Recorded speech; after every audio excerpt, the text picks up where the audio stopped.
Selamat pagi. Selamat pagi. Oke, selamat pagi. Pagi. Selamat pagi. Selamat pagi, hadap sana.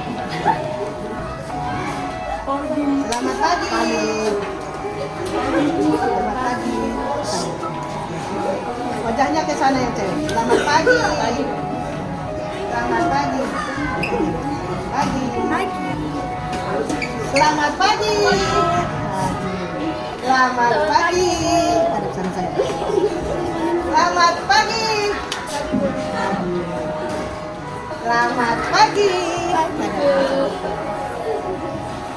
Selamat pagi. Mukanya ke sana. Selamat pagi. Selamat pagi. Pagi, Bu. Selamat pagi. Selamat pagi. Oke. Selamat pagi. Selamat pagi, Farel. Selamat pagi. Selamat pagi. Selamat pagi. Selamat pagi. Selamat pagi. Selamat pagi. Selamat pagi. Selamat pagi. Selamat pagi. Selamat pagi. Selamat pagi. Selamat pagi. Pagi. Ya. Ayo. Selamat pagi semua. Apa kabar hari ini? Sebelum memulai pelajaran kita berdoa dulu menurut agama dan kepercayaan masing-masing. Berdoa dimulai.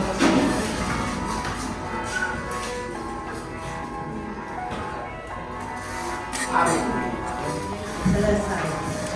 Anak-anak, hari ini kita akan mempelajari mengenai perubahan fisika dan kimia. Apa judulnya? Perubahan fisika dan kimia. Nah, ini adalah salah satu tujuan pembelajaran bab 2 yang pertemuan ketiga. Paham kan? Nah, di sini kita masuk dulu ke dalam perubahan fisika. Sebenarnya anak-anak, siapa kira-kira yang paham mengenai perubahan fisika? Ya,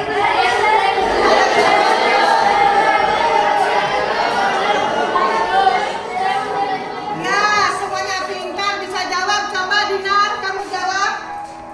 Perubahan fisika adalah perubahan zat yang tidak disertai dengan pembentukan zat yang jenisnya baru. Contoh perubahan fisika yaitu pencampuran gula ke dalam air, membentuk larutan gula. Nah, kamu pintar. Tepuk tangan. Dalam perubahan fisika ini ada namanya yang kita sebut dengan es meleleh. Coba diperhatikan. Coba fokus ya. Nah, ini esnya sudah meleleh. Lihat nggak airnya? Lihat. Ini adalah namanya es batu. Iya kan? Es batu sudah meleleh. Tadinya ini adalah gumpalan besar, tapi lama-lama dia sudah meleleh. Paham nggak anak-anak? Yang tidak paham siapa? Saya. Siapa? Salah jawabnya. Ini namanya tadi, kita lihat biar dijelaskan sekali lagi. Asal usulnya es ini adalah bulat-bulat. Nah, setelah lama kemudian dia akan namanya meleleh. Seperti apa? Nanti dia pasti ada cairannya yang keluar airnya seperti ini. Nah, ini namanya es meleleh. Jadi kalau anak-anak jajan di kantin, atau di mana-mana, pertama-tama kalau beli jus alpukat atau jus jambu itu esnya masih bulat-bulat, lama-lama es itu akan hancur. Nah, es yang hancur inilah namanya dikatakan dengan meleleh. Selanjutnya, kita setelah masuk ke es meleleh tadi, ada kita sebutkan dengan perubahan kimia. Nah, di sini Bu Tian mau tanya dulu, siapa yang paham dan yang tahu kira-kira pengertian daripada perubahan kimia? Ayo!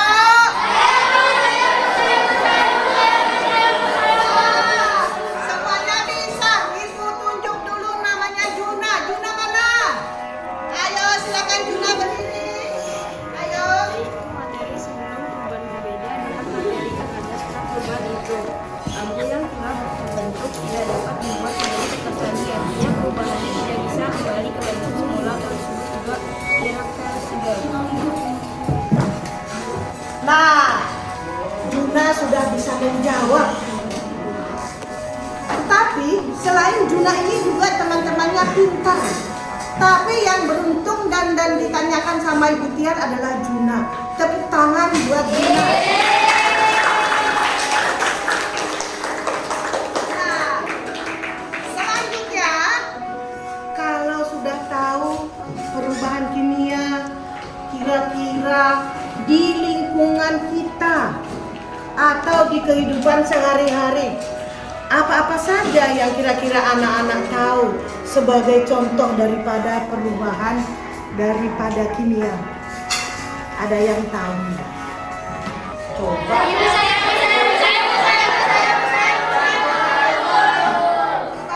Siapa yang bisa? Nih, Ibu tunjuk siapa ya namanya. Gifari bisa nggak, Nak? Siapa bisa? Nih, Cinta, ayo Cinta. Reaksi menjadi produk ada 4 tanda-tanda terjadinya reaksi kimia, yaitu sebagai berikut. Nah, selanjutnya kita ke ini dulu. Sebaiknya yang sehari-hari yang anak-anak temukan, pasti ada, pernah nggak melihat orang menyalakan korek api? Kalau bapaknya merokok. Nikmat, dunia serasa milik sendiri. Yang lain ngontrak, ya kan kalau udah. Ini pertama. Terus yang kedua, ada yang kembang api. Biasanya kembang api ini kalau sudah Natalan, pas pergantian tahun, atau pas Lebaran, tuh kembang api banyak nggak dijual. Di samping-samping jalan itu kiri kanan bisa ada itu. Nanti itu kan dipakaikan anak-anak pas sudah malam. Misalnya itu dijual bersamaan dengan petasan ya. Selanjutnya ada ledakan.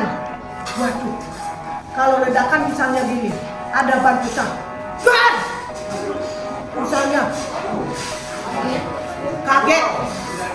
Itu adalah salah satu contoh perubahan kimia. Pernah nggak mendengarkan ledakan ban pecah? Seperti apa suaranya? Nah, coba kamu seperti apa suaranya kalau ban pecah? Kencang coba. Gimana? Kalau kencang itu gimana? Kita kaget. Apa ya nyari-nyari? Kalau kita di rumah kalau ada ledakan apa misalnya, duar gitu. Yang kita cari pertama pasti gas kalau mak-mak. Kayak gitu, gitu. Aduh, kalau gas meledak gimana ya caranya ya? Gitu. Itu anak-anak. Di sini anak-anak tahu apa ini? Ini namanya MANCIS. Mancis. Ini kalau dihidupkan, ini salah satu contoh daripada yang anak-anak pelajari kimia. Contohnya adalah menghidupkan korek api. Kita hidupkan, tidak meledak. Nah, bagus nggak anak-anak? Ini adalah salah satu contoh dari yang anak-anak terjadi perubahan kimia. Ini anak-anak pasti temukan sehari-hari. Jangankan di rumah, di jalan raya. Coba kalau kita jalan. Jalan aja ya olahraga langsung gini. Nanti pasti ngambil rokok dulu. Nanti dapat hidupkan rokoknya. Asik. Pasti seperti itu di jalan raya. Begitu enggak? Itu kecepatan dia. Tapi yang kita ambil satu adalah pelajaran kita dari korek api tadi atau mancis tadi. Kita jangan mencari oh dia merokok, bodoh amat. Tidak perlu nak. Kita cari. Jadi setiap langkah kita jalan terus. Oh ini pelajaran saya, bodoh. Bisa saya. Oh bagi saya. Jadi nanti kalau pulang dari sekolah nggak tahu. Ibu Tati misalnya. Gua mah udah tahu. Itu kan perubahan ini yang gua udah belajar. Misalnya itu salah satu anak-anak tandanya sudah ada kemajuan. Sudah berpikir kritis, sudah nalar. Kan kita kan bernalar kritis. Gimana lagunya?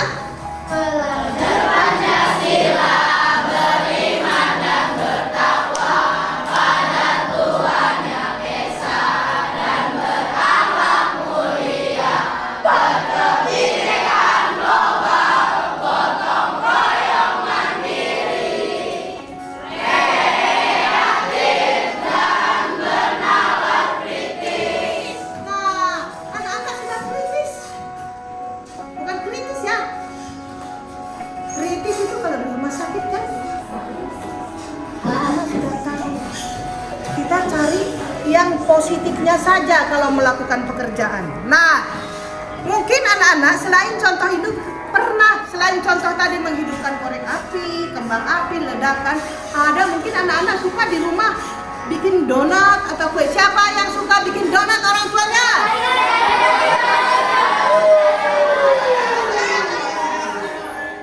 Semangat. Kalau donat itu anak-anak coba diperhatikan. Siapa yang tahu kira-kira apa-apa saja persamaan reaksinya? Coba. Ibu saya tahu, saya tahu. Siapa yang tahu?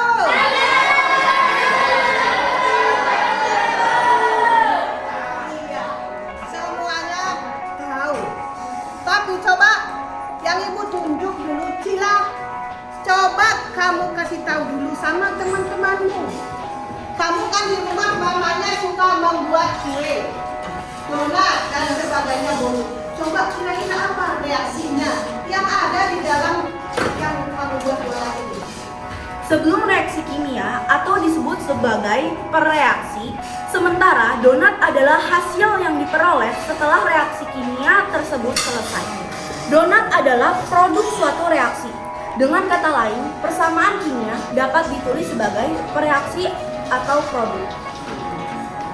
Sementara anak-anak di sini ada jelas kalau kita dari sudut pandang sehari-hari, pasti orang tuanya kalau mau bikin kue pasti bikin dong. Ini misalnya bahannya, ini kasih lap dulu. Bahannya apa? Misalnya ada di sini pertama adalah tepung. Pertama pasti ada tepung, nggak mungkin jadi kue kalau nggak ada tepung. Yang kedua pasti mentega. Tahu mentega kan anak-anak kan? Setelah itu ada telur. Siapa yang tidak kenal telur? Siapa yang tidak kenal telur? Dina nggak kenal telur? Lah, kenal banget. Ya kenapa tadi salah ngomong? Semua pasti anak-anak di sini kenal telur. Gula. Nah, nanti anak-anak ini dicampur. Pasti nanti orang tuanya membuat ke sini. Dicampur kalau semua bahannya masuk. Nah, setelah bahannya masuk, pasti orang tuanya mencampur. Wih. Boleh pakai tangan, boleh pakai mixer. Nanti di dalam anak-anak atau orang tuanya membuat donat itu ada bunyinya gini. Ada, kurang sekali ada. Semakin dia halus. masuk Nah, kalau sudah halus, nanti orang tuanya pasti akan membuat cetakan donat, tepluk, tepluk, tepluk. ada juga gini dan sebagainya, tergantung orang tuanya. Nah, di sini dikatakan setelah dia bercampur tadi anak-anak, apa kira-kira yang terjadi? Siapa yang tahu? Siapa yang tahu? Apa yang terjadi setelah donat itu? Jadi, dari mana tadinya? Yang terjadi adalah reaksi menjadi produk. Iya, anak-anak paham di sini kalau reaksi menjadi produk. Tadi reaksinya ini anak-anak yang sudah tercampur tepung, mentega, telur, gula akan menjadi donat. Itu namanya reaksi menjadi hasilnya donat. Nah, setelah itu ada 4 tanda-tanda terjadinya reaksi kimia. Pertama, apa kira-kira? Ayo, ayo, ayo,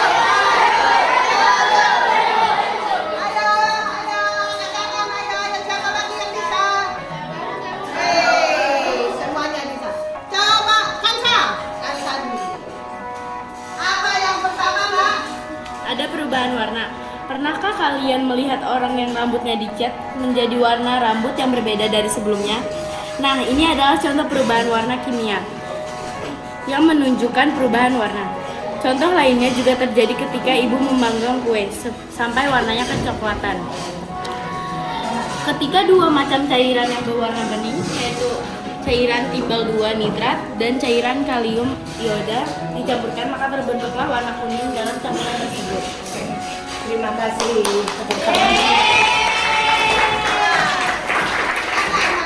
Perhatikan contohnya. Pernah nggak anak-anak melihat seseorang rambutnya warna beda dengan warna? Anak-anak, kadang-kadang pakak orang tua yang cantik-cantik ini rambutnya dicat jadi pirang-pirang. Nah, itu namanya adalah contoh daripada perubahan warna. Kalau Mutiar nanti ngecatnya paling warna hitam, jadi ubannya ketutup, bukan pirang. Nah, selanjutnya ada lagi contohnya kalau orang tuanya membuat kue bolu. Kue bolu itu setelah diaduk tadi, setelah dimixer nanti perubahannya menjadi coklat. Itu perubahan coklat tadi contoh daripada perubahan warna. Kita lanjutkan, ada yang kedua.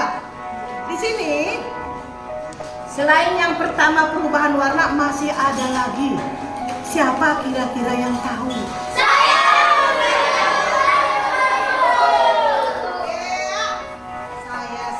Saya juga mau pilih siapa yang saya suka. Saya suka sama jawaban Ajizan. Coba apa kira-kira yang kedua? Terbentuk gas merupakan hasil reaksi kimia antara magnesium dan asam klorida yang membentuk gas hidrogen. Selain gas hidrogen, dihasilkan pula larutan magnesium klorida. Jadi dapat kita lihat bahwa zat yang ada sebelum dan sesudah itu reaksi itu berbeda. Yang kedua adalah terbentuknya gas. Tanda yang kedua dapat dilihat pada reaksi antara logam magnesium dengan larutan bening asam klorida. Itulah tanda yang kedua. Tepuk tangan buat Ajica. Yang ketiga selanjutnya setelah yang kedua ada apa ya? Siapa yang tahu ya yang ketiga ya? Siapa yang tahu? Wah. Mana? Siapa orangnya? Coba Mutiar mau lihat dulu ada yang namanya Farel nggak? Wow, ini dia berdiri sayang. Apakah yang ketiga? Larutan yang keruh menunjukkan adanya padatan yang tidak larut. Apabila dibiarkan beberapa saat, maka padatan itu akan menumpuk di bagian bawah tabung reaksi. Padatan inilah yang disebut sebagai endapan. Ya. Terima kasih.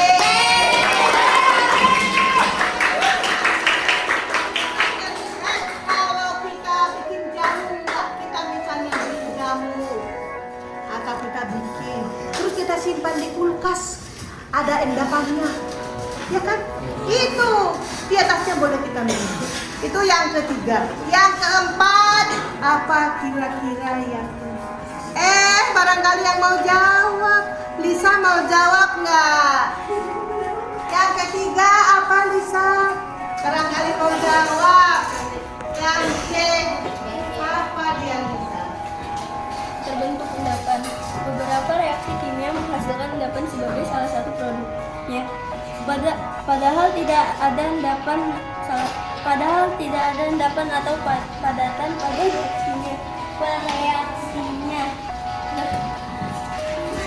Ya, ini tadi yang ketiga. Sekarang kita masuk yang keempat. Siapa kira-kira yang tahu? Ayo. Ayo,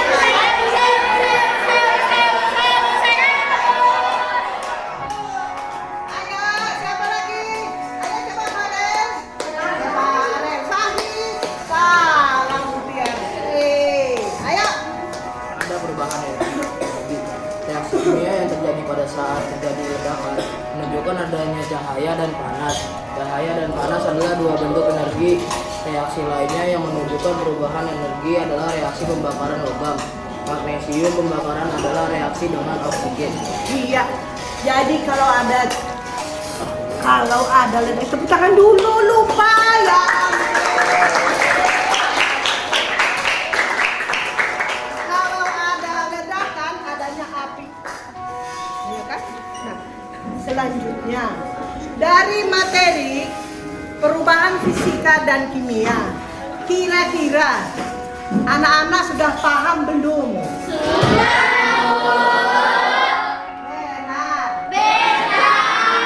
Jangan bohong ya. Jangan ada dusta di antara kita. Sekarang Mutiara mau tanya, apa yang dimaksud dengan perubahan fisika? Siapa yang bisa jawab? Saya. Ayo, silakan Dinar. Perubahan fisika adalah perubahan zat yang tidak disertai dengan pembentukan zat yang jenisnya baru. Sudah, Bu. Yang selanjutnya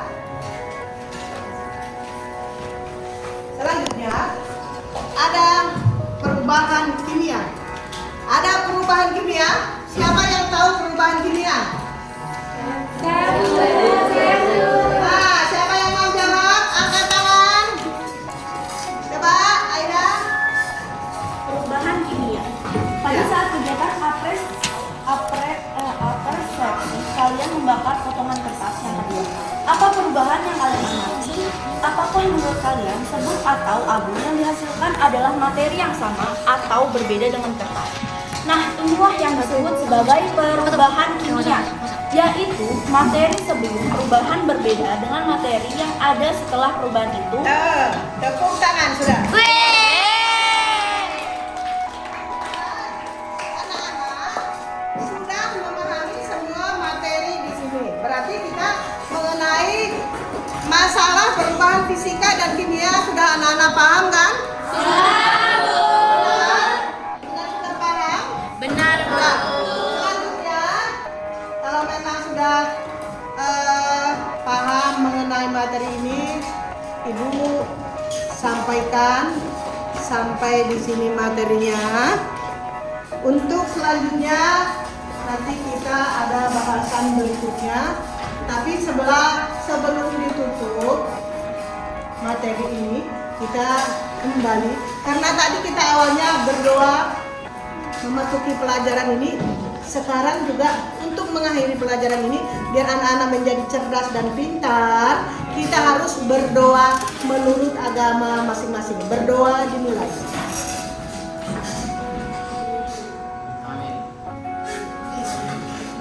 Berdoa selesai. Tepuk tangan.